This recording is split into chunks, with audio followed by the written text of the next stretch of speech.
What is up, Booger Beans? Welcome back to another episode of Adventures with Boog. On this episode, I'm just gonna basically walk you through what we did on the bus this week.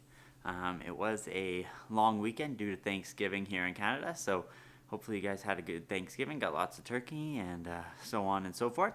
But right behind us is our countertop. So we have put about 5 or 6 coats of boiled linseed oil on here, and now it's basically just drying out, letting that oil absorb as best we can.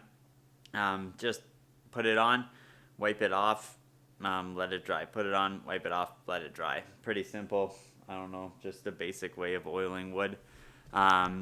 We also ordered some beeswax off of Amazon, so that's coming, and we will be beeswaxing the countertop as well to fully seal it and make it waterproof. So boiled linseed oil as well as beeswax are both food safe stains / protectants. So you want to make sure when you're doing your countertops you use a food safe protectant.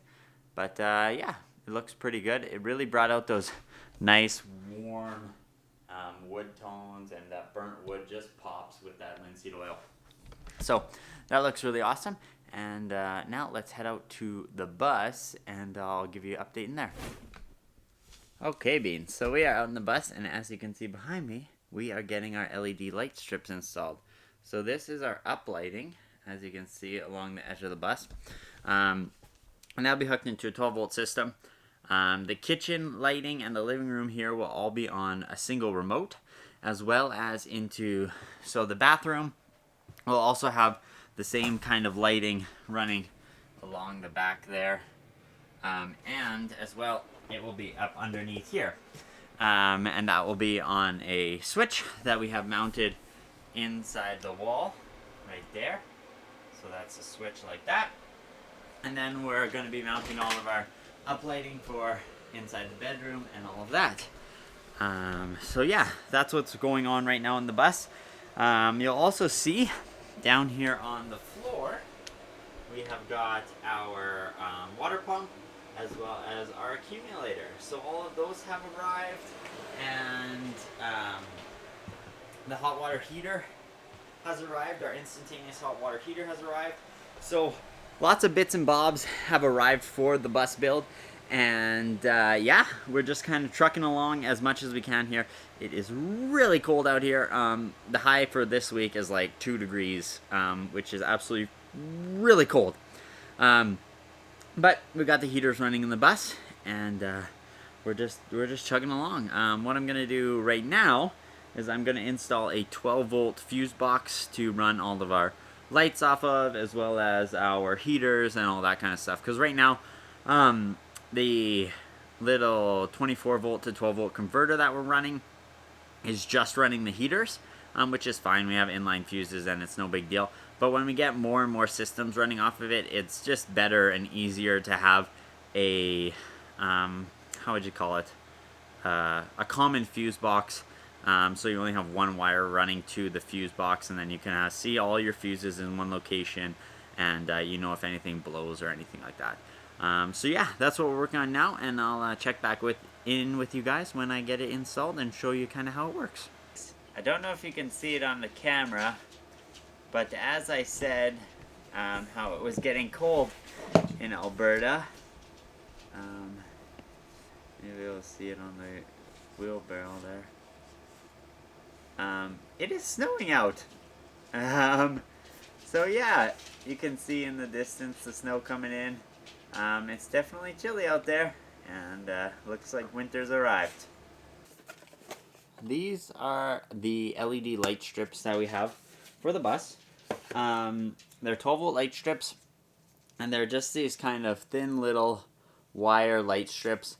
The reason that we got these light strips is if you look at the very end of them here, so let's get that to focus, there is those copper nodes, and you can actually solder on wires and solder on longer pieces of stripping and basically use other pieces for other spots. So these come as a 16-foot piece of LED strip lighting, but in the bathroom we only need about 4 feet, but then in the living room we needed about 18 feet.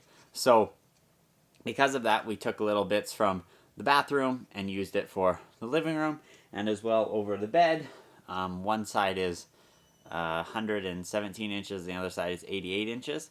So we can cut it in the middle, move lights around to the one side, and then splice those lights in on the other side too. So that's what I'm doing now. I am soldering these guys, soldering a little bit of extra tape onto this one, and then I'll be also adding another, what's it called? I'll be adding some wire to go around the backside, and then to the lights that are on the other side of the bed. So that's what I'm up to, and it is snowing like crazy outside. The ground is almost entirely white. I think you can see it in the camera in the background there.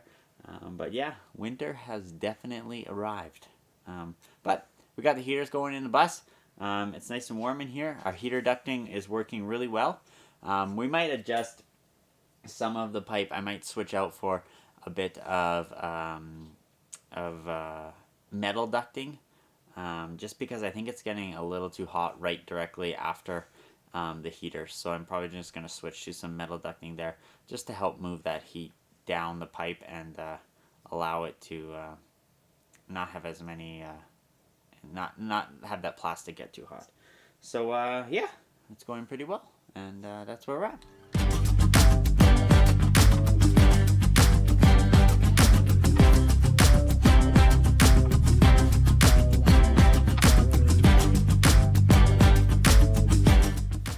I was able to solder those pieces together. All you gotta do is make sure that your solder joints don't touch each other, and should work just fine. Cool. Alright, Beans, so we got our Beeswax, says it right on there, and we've got a heat gun. And so what we're gonna do is we're gonna take the beeswax and basically rub it over the entire surface of the counter. We are starting on the back side as a test, Yeah, just in case. to make sure it works. Yeah, just in case it doesn't work and we run into some problems. But we're gonna do that, and then we're gonna take the heat gun and melt it into the surface. And we'll probably have to do that a couple times. I think. Probably a couple layers, depending on how much it takes. We'll see. But yeah, we're gonna try it out and see what happens here. So. Beeswax is the best smelling stuff I've ever met. Ever.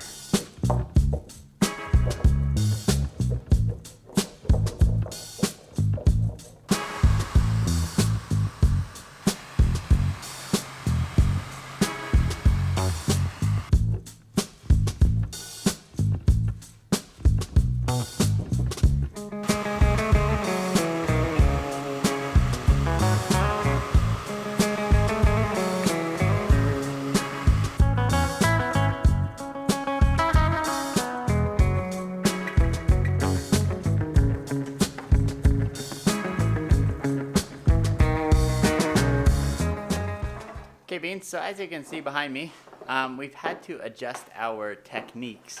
So what we went to is more of an old style ski waxing technique, where we're basically heating the beeswax up on the iron, letting it drip over the surface, and then using the hot iron on the table to smooth it all out and make it nice. And then what we'll do after is we'll come back with, I want to say the buffing wheel on the 8-inch buffer, and we'll come back and polish it all up nice and shiny and make it look good for when it goes in the counter, or when it goes in the bus. So yeah, it seems to be working pretty good. The heat gun worked and it made a really thin layer, but it's really, really, really slow. So that's why we've changed to this ski kind of waxing technique. That seems to be working a lot better. So yeah, that's what Sid's up to for the next couple hours.